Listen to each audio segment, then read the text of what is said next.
So here is our HTML web page running in a web browser. It doesn't look like it, but this is a Firefox, not Firefox, Google Chrome web browser.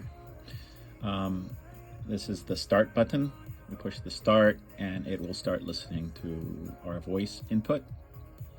Once it senses a pause, it will cut off our input. And then, like I said, it sends that data to Google. Google sends it back.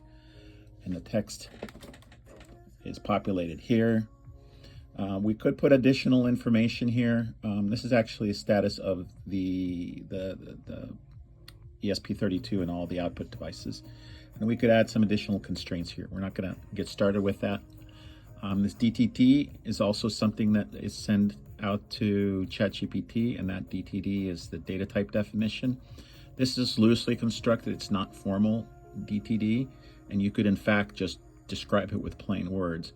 But the closer you get to real DTD, the more likely it is that your response is going to come back in a format that you want it to be. So this information here is all sent to ChatGPT API, and then the response comes back here, which will be an XML file. And that XML file will have a bunch of commands in it.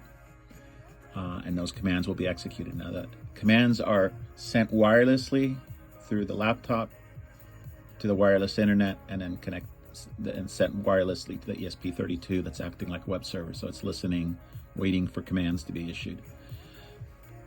It will then execute those commands using its output devices.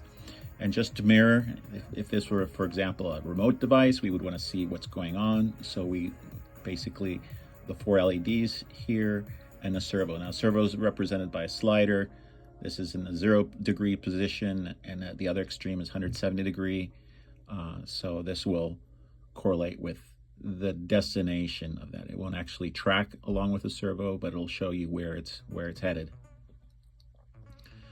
Okay, so we will get started.